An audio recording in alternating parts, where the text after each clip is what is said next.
Ahora les pregunto algo muy importante. ¿Jesús es un impostor o Mesías? Es una pregunta muy importante, porque este Jesús reclama algunas cosas asombrantes. Él dice, por ejemplo, yo soy el camino, la verdad y la vida. ¿Cuántos vienen al Padre? Nadie viene al Padre sino por mí. Eso es lo que dice.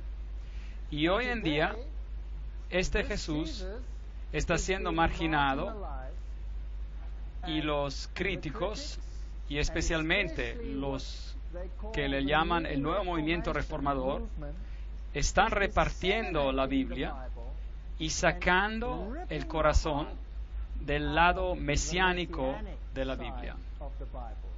Jesús debe, si queremos tener una unidad mundial de religiones, convertirse uno al nivel que todos nosotros. ¿Correcto? Él no puede sobresalir más que nadie. Él tiene que bajarse al nivel de todos los otros. Pero si este Jesús es el Mesías de Dios y es Dios, entonces llegaremos a un callejón sin salida. Así que veamos lo que la Biblia dice, porque no quiero influenciarlos a ustedes. Jesús, impostor o Mesías. Jesús dice en Juan 6, versículo 38, he descendido del cielo. Bueno, no es algo que todos pueden decir, ¿verdad? No es algo usual, yo no podría decir eso. Entonces, eso o es presunción o es verdad. Evidencia que demanda un veredicto o fallo. Un libro de Josh McDowell que dice, algunos escépticos sugirieron que estas profecías, las profecías de Jesús y profecías del Mesías, fueron accidentalmente o coincidentalmente cumplidas por Jesús. De acuerdo a la probabilidad científica, la posibilidad de algún ser humano, hasta el reciente, que cumpla con una selección de solo 8 de esas profecías, incluyendo la de la crucifixión, es 1 en 10 al poder de 117. Y aquí estamos considerando solo 8 profecías. ¿Y qué tal si consideráramos 48 profecías? Entonces la posibilidad sería virtualmente 0, es decir, 10 al poder de 157. Y se debe recordar que el número de partículas definidas en el universo entero es solo de 10 al poder de 18. Así que este es el número de partículas de billones sobre billones de universo tras universo al infinito. Increíble. Y si consideramos todas las 61 profecías, creo que hay más profecías aún, y cada una de ellas está cumplida por Jesucristo. Números 24 y 17 dice, saldrá la estrella de Jacob. Él sería precedido por un mensajero. Solo voy a mencionar algunas de esas profecías, no voy a enfocarme mucho en todas ellas. Quiero hablarles de una profecía específica esta noche. Brevemente vamos a repasar algunas de esas profecías antiguas. Isaías 43, una voz que clama en el desierto: preparad un camino a Jehová, nivelad una calzada en la estepa de nuestro Dios. Así que la Biblia predice que el Mesías sería predecido por un mensajero. En esos días vino Juan el Bautista predicando en el desierto de Judea diciendo: arrepentid porque el reino de Dios está cerca. Mateos 3, 1 a 3. Así que él estaba predicando este mismo mensaje predicho por el Mesías. Juan 8:36. Así que si el Hijo os libera, seréis verdaderamente libres. Es una profecía muy importante. Así que, de acuerdo con esta declaración por Jesús, la libertad viene por medio de Cristo y nadie más. Porque Él dice que nadie viene al Padre sino por mí. Los judíos respondieron: descendientes de Abraham somos, y jamás hemos sido esclavos de nadie. ¿Cómo dices tú, seréis libres? Él estaba hablando de la libertad de la esclavitud, libertad de pecado.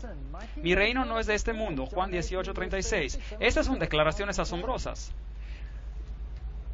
El nacimiento milagroso. Por tanto, la Virgen concebirá y dará luz a un hijo, y le pondrá por nombre Emmanuel, que significa Dios con nosotros. No cualquiera persona, Dios con nosotros. Pero a lo mejor alguien dice: no se lo llamó Emmanuel, se lo llamó Jesús. Vean, en los tiempos antiguos, el nombre se refería a algo.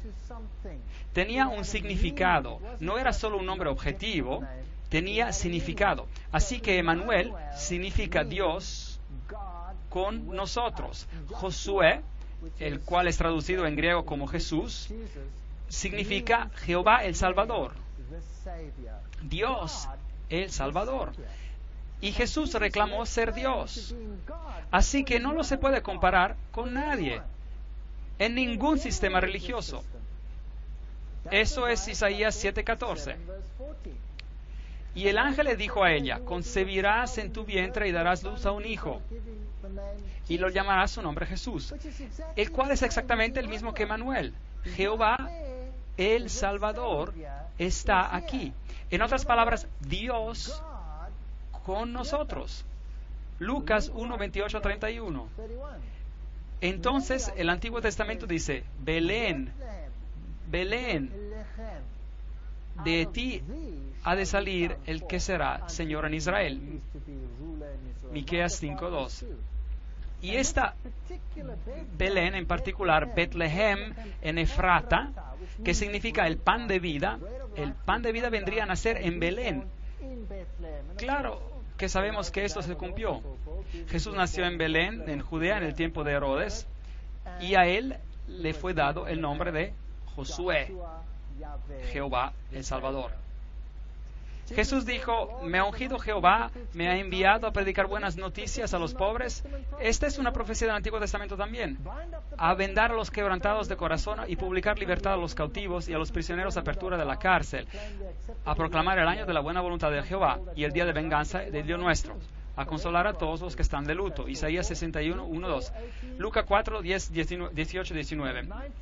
Nos dice eso, que es exactamente lo que Jesús declaró de sí mismo. Él declara que el Mesías haría milagros, luego los ojos de los ciegos serían abiertos, los oídos de los sordos oirán, entonces el hombre cojo saltará como un ciervo y el mudo cantará. Y en el Nuevo Testamento, Mateo nos dice, Lucas nos dice, que Jesús sanaba todo tipo de enfermedades, a ordenar a que a los afligidos de Sión se les dé esplendor en lugar de ceniza, aceite de gozo en lugar de luto, manto de alegría en lugar de espíritu angustiado. Isaías 61:3. Salmo 78:2 dice que el Mesías hablaría en parábolas. Mis labios pronunciarán parábolas. Mateo 3:34. La Biblia predijo también la entrada triunfal y se encuentra en Zacarías 9:9. Mira que tu rey vendrá a ti justo y salvador, pero humilde, cabalgando sobre un asno. Todas estas cosas son predicciones del Antiguo Testamento. Aún el hombre de mi paz, en quien yo confiaba, el que de mi pan comía, alzó el pie contra mí. Se cumplió Y leemos en Mateos que Judas Iscariote hizo precisamente eso. ¿Y qué tal ese texto en Zacarías 11, 12, 13? Entonces pesaron mi salario 30 piezas de plata. Hasta el precio fue pagado por este engaño. Se encuentra en el Antiguo Testamento. Tomé entonces las 30 piezas de plata y las eché en el tesoro de la casa de Jehová. Y es exactamente lo que hicieron. Compraron el campo del alfarero porque no quisieron usar ese dinero por otra cosa, porque era el dinero que había causado la muerte de Judas. Y Judas fue al príncipe de los sacerdotes y dice, ¿me queréis dar y yo los entregaré? Y le dieron las 30 piezas de plata. Y arrojó las 30 piezas de plata en el templo y se fue. ¿Y qué hicieron? Compraron el campo del alfarero. Cada pequeño detalle de mi cuerpo a los heridores y mis mejillas a los que me mesaban la barba, el sufrimiento de Jesús que tuvo que pasar fue increíble, increíble. No aparté mi rostro de injurias y de esputos. Él pasó por tribunales 7 veces, y fue golpeado en la cara, antes Caifás, luego antes Ananías, delante del tribunal en la noche, luego al tribunal de los oficiales romanos, luego fue llevado con Herodes, de vuelta a Pilato. 7 veces pasó por tribunales. No aparté mi rostro de injurias y de esputos. Isaías 56. Entonces lo escupieron en el rostro y le dieron puñetazos, y otros lo abofeteaban. Dice la Biblia que lo golpearon una y otra vez y otra vez y otra vez. Me odian sin causa alguna, Salmo 69. Y luego él sería rechazado. La Biblia predijo, me odian sin causa alguna, Juan 15. Él fue apresado y afligido y no abrió su boca, y fue llevado como un ternero al matadero, Isaías 53. Todo allí en el Antiguo Testamento. El Antiguo Testamento da testimonio de Jesucristo. Y siendo acusado por los principales sacerdotes y por los ancianos, nada respondió, ni una palabra, así como un cordero al matadero, Mateos 27, 12. Y meneaban sus cabezas y sacudieron sus cabezas y dijeron, mira a este hombre, ¿de dónde viene? Mateos 27, meneando sus cabezas.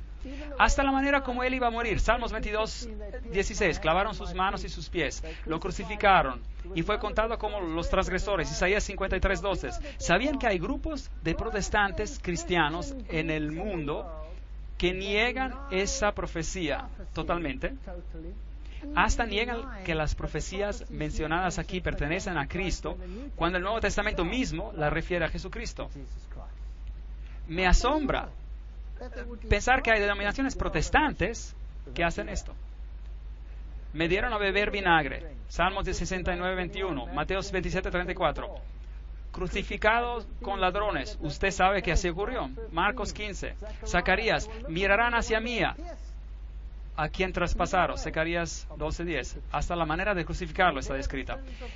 Y él tomó los pecados de muchos e hizo intercesión de los transgresores, Isaías 53:12. Hermosas profecías en el Antiguo Testamento acerca de Jesús. Lucas 23:34. Padre, perdónalos, porque no saben lo que hacen. Cada pequeño aspecto acerca del Mesías fue predicho y está cumplido por Jesucristo. Repartieron también mis vestidos y sobre mi ropa echaron suertes. Antiguo Testamento, Salmos 22, 18. Y podríamos seguir aún más. Sabían que dividieron su ropa, pero echaron suerte por la prenda interior blanca. ¿Por qué? Porque estaba tejida de un solo pedazo. Y hay una tipología en esto. La justicia de Cristo es de un solo pedazo, sin cortes, es perfecta. Es tan perfecta que no se podía cortar, dividir, así que echaron suerte para ella. Hermosa tipología aquí. Juan 19. Las personas se preguntan, ¿por qué dijo, mi Dios, ¿por qué me abandonaste? Porque esto fue predicho en Salmos 22:1. Él murió la muerte de separación total por ti y por mí. Desgarraron mis manos y mis pies, Salmos 22:16. Hasta esos detalles encontramos predichos. Salmos 31:5. Las últimas palabras que él diría, en tus manos encomiendo mi espíritu. Padre, en tus manos encomiendo mi espíritu. Todo allí, en el Antiguo Testamento. Salmos 34:20, Él guarda todos sus huesos, ni uno de ellos será quebrado. Ese ya era una tipología con el Cordero de la Pascua, que tenía que ser comido, pero ningún hueso tenía que ser quebrantado. ¿Por qué? Porque los huesos del Mesías no serían quebrantados. Es la preparación. Y los judíos estaban con temor que bajarían de la cruz y se escaparían, y no querían tener que atraparlos en el día de sábado porque tenían muchas reglas al respecto escritas en el Talmud. Así que dieron la orden para que quebraran sus piernas, y es lo que el Nuevo Testamento dice. Pero cuando llegaron a Jesús, como lo vieron ya muerto, no le quebraron las piernas, cumpliendo la profecía, Juan 19:32-33, y le abrieron el costado. Así que el lugar de su nacimiento está predicho, la manera de su nacimiento está predicha, su traición está predicha, la manera de su muerte está predicha. En gran detalle les he dado ahora solo un bosquejo, y todavía no hemos entrado en los detalles, los matices, los detalles finos. Es absolutamente sorprendente. Aquí tenemos una declaración hermosa. Cristo fue tratado como nosotros nos merecemos, para que nosotros seamos tratados como Él se merece. Él fue condenado por nuestros pecados, en los cuales Él no tiene parte, para que seamos justificados por su justicia, en la cual nosotros no tenemos parte. Él sufrió la muerte que ha de ser nuestra, para que nosotros recibamos la vida que ha de ser suya. Por sus llagas fuimos nosotros curados. Isaías 53:5. Hermosa declaración. De tal manera amó Dios al mundo que ha dado su Hijo unigénito, para que a todo aquel que cree en Él no se pierda, sino que tenga vida eterna. Isaías 53 dice, su tumba sería con los impíos. Muy interesante. Mas con los ricos fue en su muerte. Entonces Él murió entre los impíos, y un hombre rico le dio la tumba. Y Mateo 27:57 y 60 confirma esta misma declaración. Así que la manera de su muerte, la manera como fue sepultado, todo está en el Antiguo Testamento. Algunos críticos dicen, espera un momento, quizás no fue un personaje histórico. Quizás los escritores del Nuevo Testamento escribieron todas esas cosas para hacer ver como si Jesús hubiera cumplido las profecías. Ahora, espero que usted se den cuenta que los escribas y los fariseos nunca entendieron las profecías, porque si hubieran aceptado el Mesías, si no lo hubieran aceptado, ¿correcto? Entonces aquí tenemos una teoría de que todos estos hechos han sido cambiados, y nos dicen que individuos mencionados en historia como Pilatos no fueron personajes históricos. Bueno, tengo noticias para estos críticos. He aquí una placa que fue encontrada, esta en exhibición en uno de los museos en Israel, con los nombres de Tiberios y Pontios Pilatos. Están ahí. Figuras históricas. Y ahora vamos a ver a algunos historiadores. Tácito, por ejemplo, que vivió en el año 115 después de Cristo, y habla acerca de la persecución de Nerón y los cristianos en el año 46 después de Cristo, y dice, Cristos, el cual derivaron su nombre, fue ejecutado por las manos del procurador Pontios Pilatos en el reino de Tiberio. Así que acá tenemos una fuente extra bíblica, la cual dice cuándo pasaron esas cosas. Luego tenemos a Suetonio, el historiador romano, escribiendo en el 120 después de Cristo, y dice, cómo los judíos estaban constantemente haciendo estorbos. Recuerden que los cristianos eran contados como una secta judía, y entonces se llamaban judíos. Estorbos instigados por Crestos. Él, el emperador Claudio, lo expulsó de Roma. Y el Talmud, que es la tradición judía, dijo que en el día de la Pascua crucificaron a Jesús de Nazaret. Así que hay acá fuentes afuera de las Escrituras que confirman este asunto. Jesucristo era siempre central. El Mesías era siempre el centro de la religión de Israel. Si mira al santuario que tenía que ser construido, cada objeto, cada parte del servicio que ocurría en el santuario es una referencia a Cristo. La historia más hermosa del plan de salvación se representa aquí en el sacrificio del Cordero, el cual representa el Cordero que quitaría el pecado del mundo. Si entra a este santuario, había un lavador que representa las consecuencias de sus acciones, lavados de sus pecados, de confesar sus pecados. Jesucristo, la luz del mundo, Jesucristo, el pan de la vida, Jesucristo, el intercesor, Jesucristo, el misericordioso. Todo está allí. Es una historia hermosa, pero no tenemos tiempo para entrar en eso. Hasta en la tipología del sumo sacerdote. El sumo sacerdote representaba a Jesucristo. Era un símbolo, porque Pablo dice, tenemos un sumo sacerdote. Es Jesucristo el que ha entrado en la majestad del cielo. Hebreos 8, 1, 2. Tenemos un sumo sacerdote, el cual se sentó a la diestra del trono de majestad en los cielos. Él es el ministro del santuario y de aquel verdadero tabernáculo que levantó el Señor y no el hombre. Tema muy interesante. Porque no entró Cristo en el santuario hecho por los hombres, figura del verdadero, sino en el cielo mismo. Así que esa era una figura, era simplemente un tipo para presentarse ahora por nosotros ante Dios. Él entró en el mismo cielo, Hebreos 9:24. Todo el Antiguo Testamento es una tipología de las mismas acciones de Jesús. Así que ahora tenemos un problema. El mundo va a esperar muy pronto que todos reconozcan a todos como iguales. Pero la Biblia dice que hay solo un camino a la salvación, y ese es por medio de Jesucristo. Y que Jesús no era uno de muchos profetas en este mundo, pero era el Mesías predicho.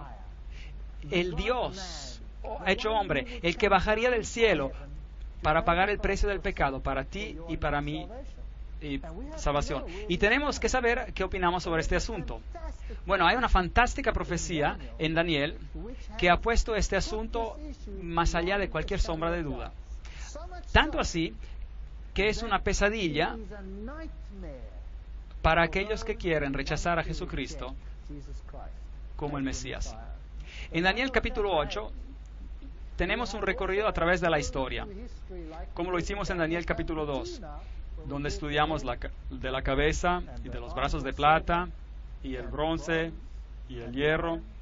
Pero aquí toda la historia se repite representada por animales.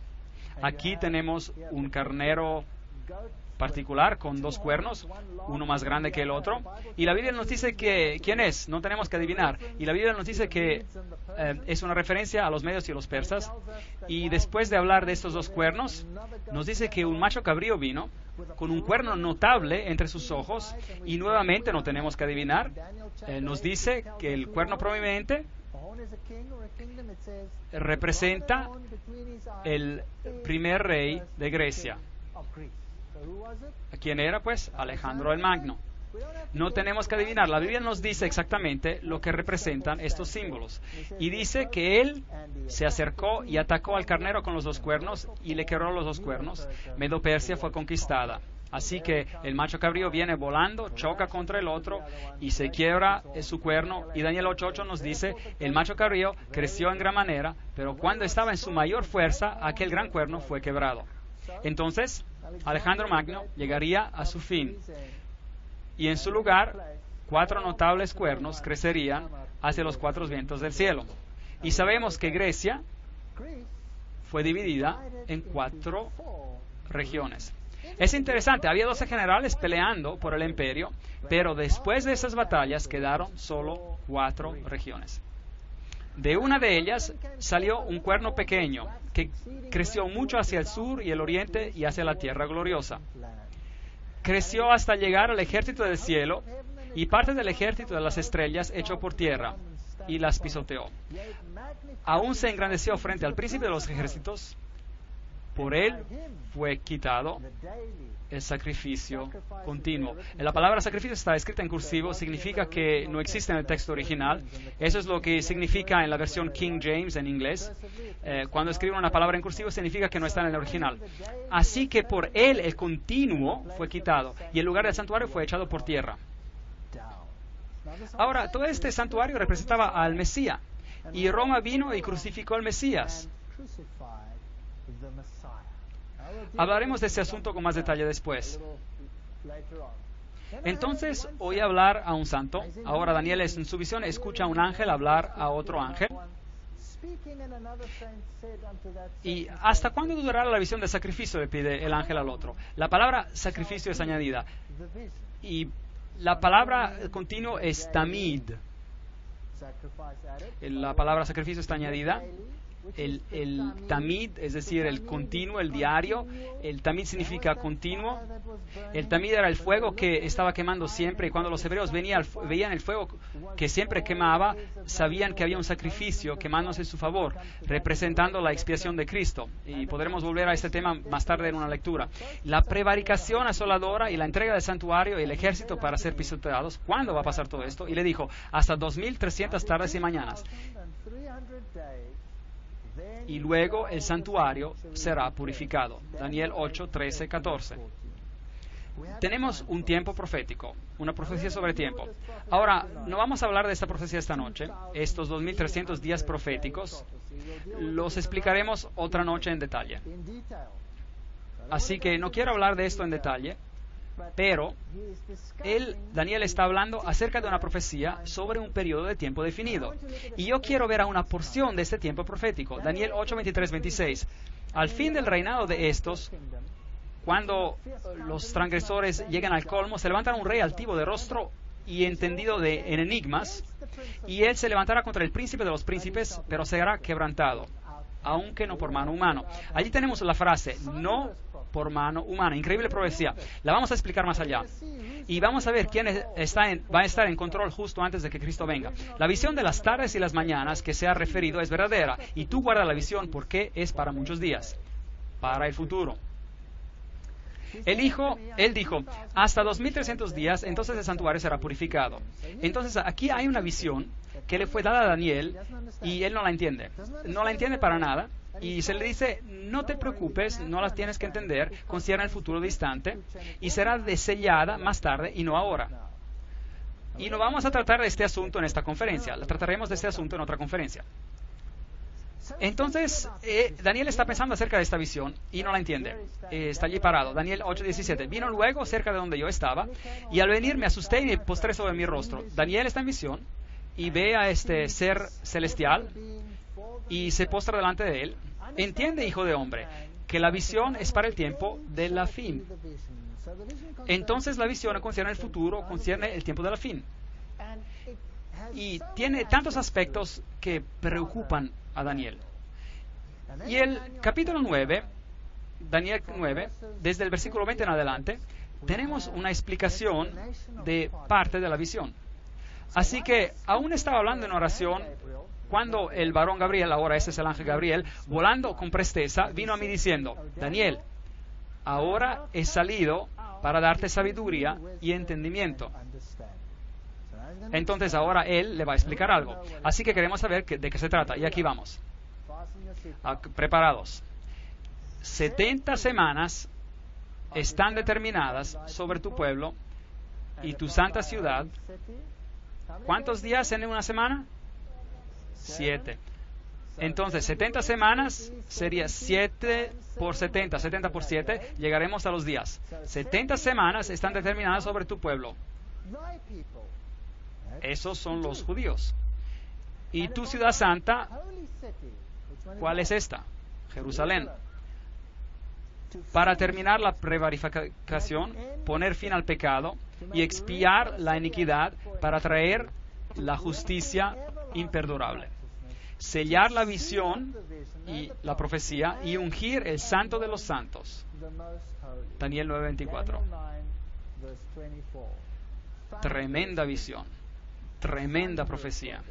Así que las 70 semanas están determinadas, literalmente dice cortadas, de ese periodo de tiempo indicado, y todo esto se cumple, todo lo que se acaba de hablar.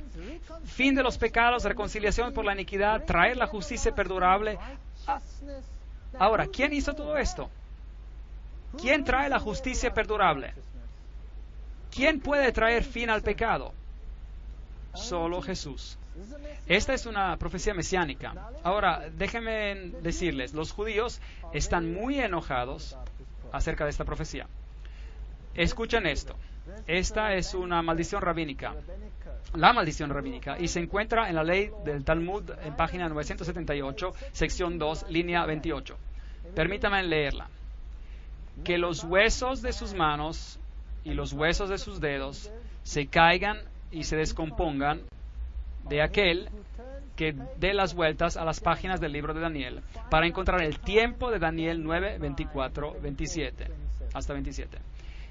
Y que su memoria desaparezca de la faz de esta tierra para siempre.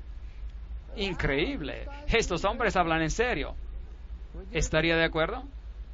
Entonces, tengo que preguntarles algo. Les pregunto algo, pues.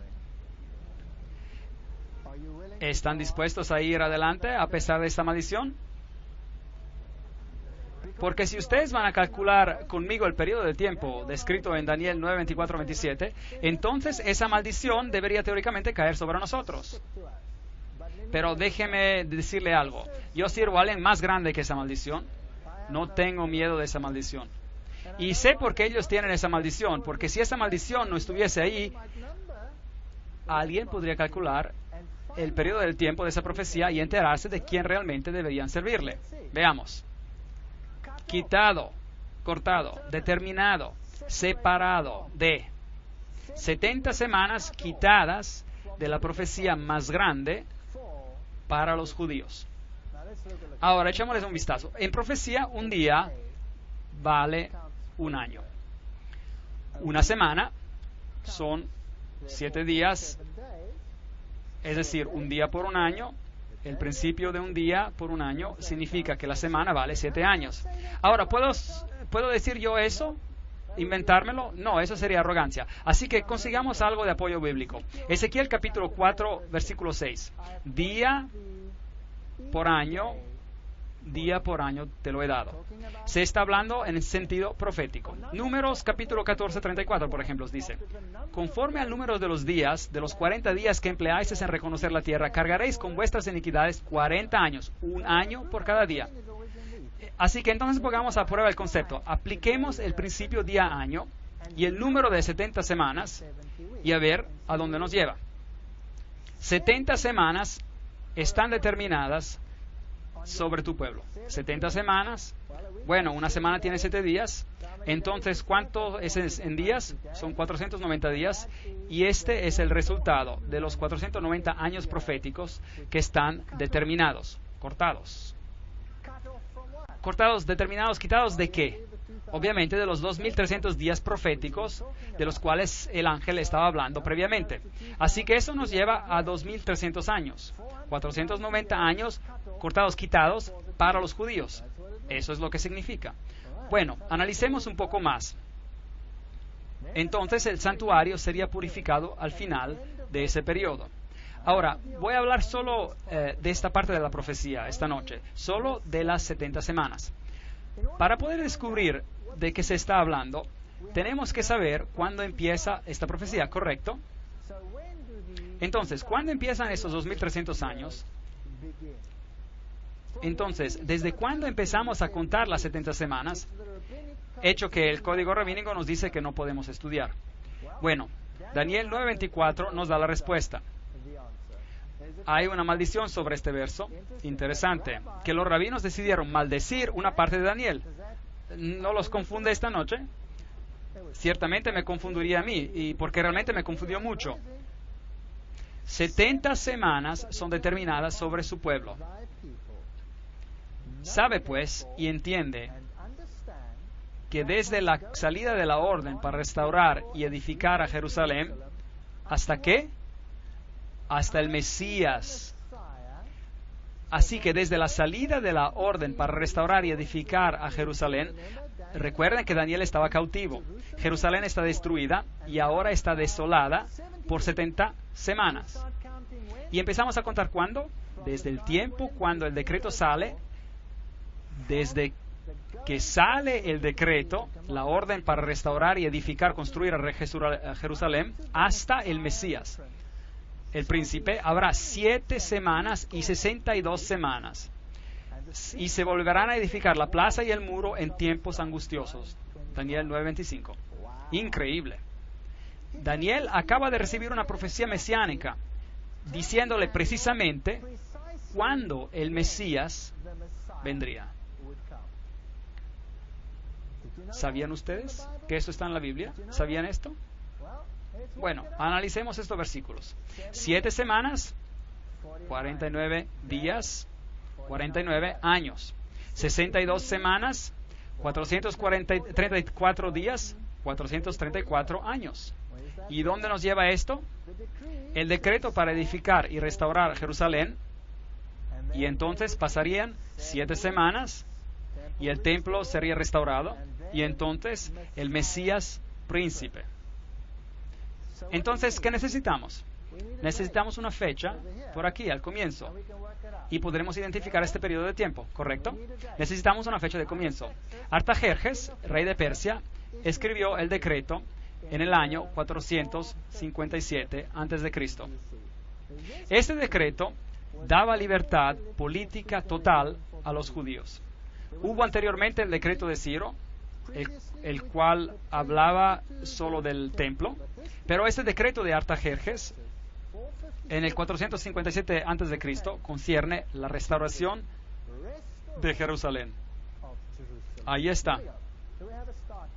Ahora tenemos una fecha para el comienzo del periodo. Entonces, 457 más 483 es el 49 más el 434 y nos llevan al año 27 después de Cristo. Ahora, ¿qué pasó en el año 27 después de Cristo? 69 semanas, el 483, un día por un año, he apuntado un día por un año, ¿se acuerdan? Un día por un año. Y veamos este decreto, Esdras 7, 12 y 13. Artajerjes, rey de reyes, a Esdras, sacerdote y escriba erudito en la ley de Dios del cielo, he dado la siguiente orden: todo aquel que en mi reino pertenezca al pueblo de Israel, que quiera ir contigo a Jerusalén, que vaya. Ese era el decreto. Yo mismo, el rey Artajerjes, doy a esta orden a todos los tesoreros que están al otro lado del río, que todo lo que os pida el sacerdote Esdras, escriba de la ley del Dios del cielo, se le concepta puntualmente. Esdras 7:21. Y además, una placa arqueológica ha sido encontrada, confirmamos la fecha del 457 antes de Cristo. Así que esta fecha queda sin duda. No puede haber argumento acerca de la fecha, se encuentra escrita en piedra. 457, 490 años. El total de la profecía son 2300 años. Sabe pues y entiende que desde la salida de la orden para restaurar y edificar a Jerusalén hasta el Mesías el príncipe, habrá 7 semanas y 72 semanas. Ahora, 7 más 62 es ¿cuánto? 69 semanas. El total de la profecía concierne ¿cuántas semanas? 70. Así que hay otra semana más. Pero la profecía dice que el Mesías, que significa ungido, vendría después de las 69 semanas. Y eso tenía que ocurrir ¿en qué año? ¿Se acuerdan? El 27 después de Cristo. Entonces, el decreto salió el 457 antes de Cristo, 69 más 7, 482 días. Y la restauración total, ese era el único decreto en particular que dijo eso hasta el Mesías. Entonces, el 27 después de Cristo. Ahora, ¿cuántos años tenía Jesús cuando empezó su ministerio? Él tenía 30. Ahora, ¿por qué 27 después de Cristo? Aquí hay un problema. 30 y 27 no se suman, no es correcto. Pero vaya a cualquier pequeña enciclopedia, hasta una enciclopedia de niños, y verá que el comienzo de nuestra era ha sido movido. Y que el comienzo de nuestra era empezó unos 4 años más atrás. No se cuenta el año 0, claramente. Y que Jesús realmente tenía 30 años en el año 27 después de Cristo. La palabra Mesías significa ungido. Y cuando Jesús fue ungido, eso pasó a su bautismo. Ahora, en el año 15 del imperio de Tiberio César, esta es una cita de las Escrituras, aconteció que cuando todo el pueblo se bautizaba, también Jesús fue bautizado, y mientras oraba, el cielo se abrió. Lucas 3, 1 a 21. Ahora, ese año de Tiberio era el 27 después de Cristo. Ahora, ¿cuántos Mesías hubo? Hubo solo uno. Solo uno cumple cada pequeña profecía. El año 15 de Tiberio César era el 27 después de Cristo. Y Jesús fue ungido con el Espíritu Santo precisamente a tiempo. Ahora, ¿se pueden imaginar por qué el Talmud rabínico dice, maldito sea el que saque la cuenta de las 7 semanas? Porque el judaísmo vendría a su fin.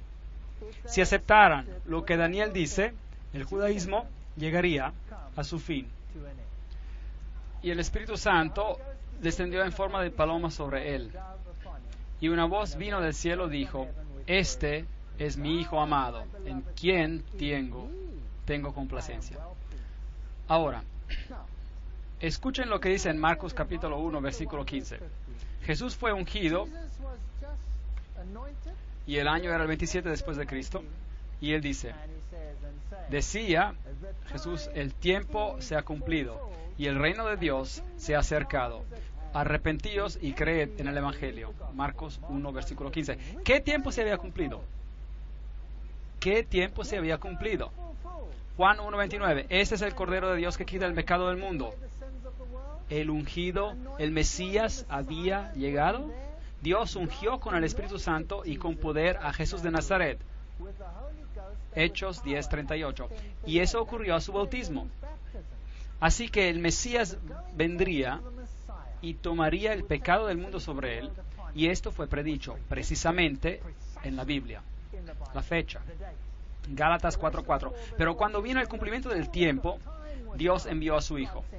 ¿Cuál cumplimiento del tiempo? Había una profecía que tenía que ser cumplida. Y solo Jesús la cumple. Nadie más. Y voy a ponérselo bien en claro. Nadie más.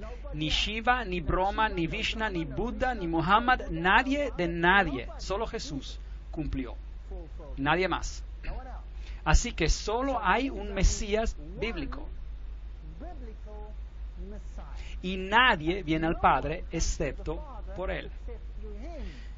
Estuve dando conferencias en Alemania y dije esto. Y alguien se levantó entre el público y me dijo, pero eso es arrogancia. ¿Cómo puede decir eso? Nadie viene al Padre sino que por medio de Jesucristo. Eso es arrogancia. ¿Y qué hay que hacer con todos los demás? Y dije, sí, tiene razón. Suena arrogante decir que con nadie se puede, excepto por medio de este individuo en particular. Pero si alguien viene a mí y me dice, y yo estoy sentado con mi hijita, y él me dice, ¿eres tu padre de esta niña? Y digo, sí, soy el padre de esta niña. Y me dice, hey, de todos los billones de personas en este planeta, tú dices de ser el padre, eso es arrogancia. Bueno, saben amigos, quizás sea arrogancia, pero también podría ser un hecho. ¿Correcto? Aunque mi hermana diga que la paternidad es una opinión y la maternidad es más bien un hecho. Así que quizás podríamos discutir sobre el asunto, pero el hecho es que el punto de que estoy haciendo es que si Jesús es el Mesías, y si Jesús es Emmanuel, y si Jesús es el Josué, el Jehová, el Salvador, entonces nadie más cumple. ¿Correcto o incorrecto? Y si Él es el Creador, nadie más califica, ¿cierto? Entonces, ¿puedo aceptar la confusión? ¿O debo que tomar una decisión? ¿Y qué tal si se me dicen de reverenciar a alguien más? Bueno, les tengo noticias interesantes. En mi país, en Sudáfrica, están saliendo con nuevas leyes y nuevos currículos y estos van a ser filtrados por todo el mundo. Todo el mundo los va a recibir. Y en nuestro sistema de escuelas tenemos algo llamado Currículo 2005, el cual significa que en el futuro nuestros niños deben ser entrenados en todas las religiones, decir todas las oraciones de todas las religiones, las otras religiones, y reconocer todas las deidades de todas las religiones también. Yo tengo un problema con esto. Tan pronto, no sé, quizás habrá esa imagen y tendré que decir, bueno, lo siento, pero no puedo hacer eso. Cuando el cumplimiento del tiempo llegó, Dios envió a su Hijo, Gálatas 4:4. ¿Y qué pasa en la semana número 70? Saben que hay personas que ahora mismo, hay muchas maneras de interpretar profecía en este mundo, y algunos toman esta semana número 70 y la arrojan al futuro, un futuro indefinido, y dicen que esta semana pertenece al anticristo. Pero un momento, las 70 semanas pertenecen a los judíos, para terminar la transgresión, para traer la justicia perdurable. Todo este periodo es mesiánico. Todo es mesiánico. Después hay las 62 semanas. Y el Mesías debe, ¿qué dice ahí? Será quitado, pero no por sí mismo. ¿Qué significa esto? Él morirá, pero no por él mismo. ¿Por quién, pues? Por nosotros. Ahora se vuelve interesante, en extremo interesante. Y las personas del príncipe que vendrá destruirán la ciudad. Ahora, aquí tenemos un quiasmo, es decir, un quiasmo, un paralelismo entre dos fuerzas opuestas. Se habla de dos fuerzas que obran. De un lado el Mesías y el príncipe, y del otro uno que vendrá a destruir la ciudad. ¿Y quién era este último? Roma. Roma vino y destruyó la ciudad en el 70 después de Cristo. Se quitará la vida del Mesías y nada ya le quitará. El pueblo de un príncipe que ha de venir a destruir a la ciudad del santuario, y su final llegará como una inundación, y hasta el fin de la guerra, hasta el fin habrá guerra que durarán y las devastaciones. Daniel 9, verso 26. Y después él confirmará el pacto con muchos por una semana. Aquí ahora el Mesías, el otro príncipe y el Mesías. Así es como el quiasmo, el paralelismo funciona. El Mesías confirmaría un pacto con muchos por una semana, pero ahora note esto: a la mitad de la semana hará cesar el sacrificio y la ofrenda. Increíble. ¿Cómo trajo el Mesías a su fin el sistema de sacrificios? Él se convirtió en el sacrificio. Él se convirtió en el sacrificio. Así que ahora tenemos la semana número 70. Ahora, amigos, por favor, piensen acerca de esto. La semana número 70 todavía pertenece al Mesías y no se puede arrojar al futuro. Porque en el medio de esta semana, y por si acaso, la mitad de 7, ¿cuánto es? 3,5. ¿Y por cuánto tiempo estuvo Jesús activo después de su unción? 3 años y medio. En el medio de esa semana, Él fue quitado, pero no por ti y por mí, y Él trajo fin al sistema de sacrificios, porque Él se convirtió en el Cordero de Dios que quita el pecado del mundo. ¿No es cierto? Entonces solo Él puede cumplir esta parte de la profecía. Por eso, ¿no puedo echarlo al futuro o todavía pertenece al tiempo de Cristo? Pertenece al tiempo de Cristo. Él traerá fin al sacrificio y a la ofrenda. Hay una semana profética o 7 años literales que quedan en nuestro tiempo de profecía que estamos analizando. ¿Cuál es la mitad de 7? 3,5. 3 años y medio desde el otoño del año 27 nos lleva a la primavera del año 31 después de Cristo.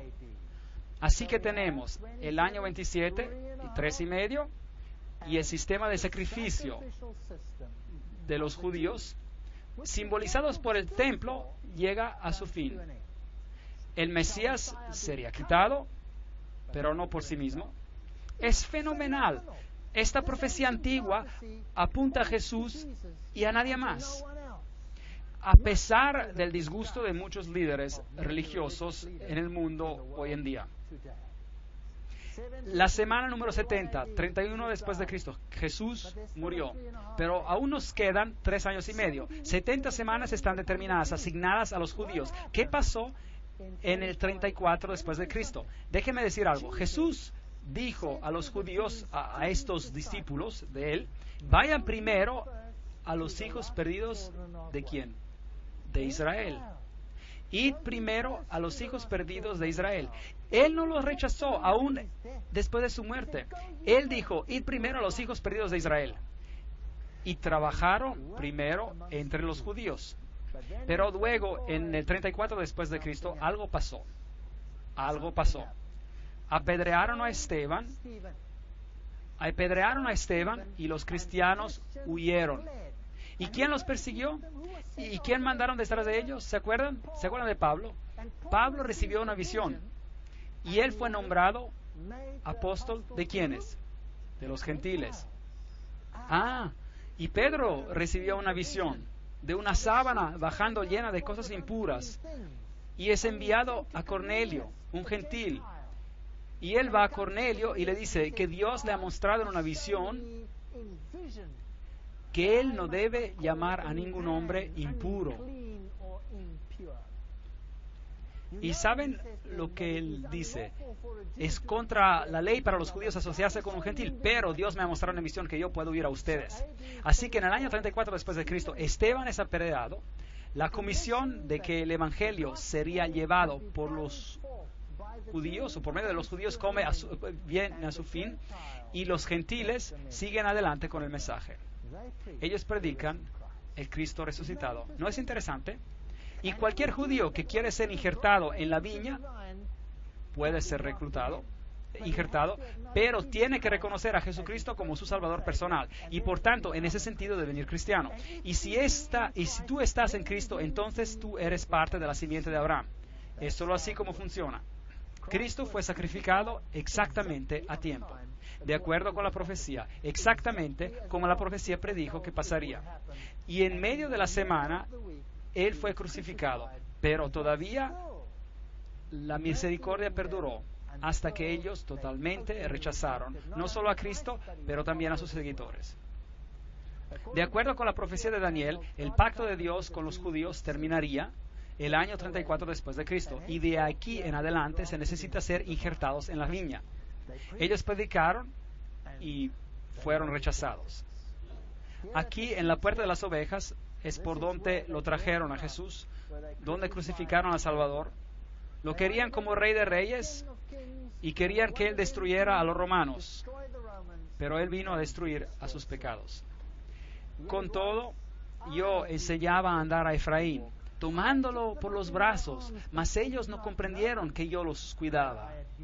Oseas capítulo 11, versículo 3. Con cuerdas humanas los atraje, con cuerdas de amor, y puse delante de ellos la comida. ¿Cómo podré abandonarte, Efraín? Te entregaré yo, Israel. Versículo 8. Jerusalén, Jerusalén, ¿cuántas veces quise juntar a tus hijos como a la gallina a sus polluelos debajo de sus alas? Pero tú no quisiste. Vuestra casa os es dejada desierta. Lucas 13, 33-34. El tiempo cuando ellos serían mensajeros del Evangelio llegaría a su fin.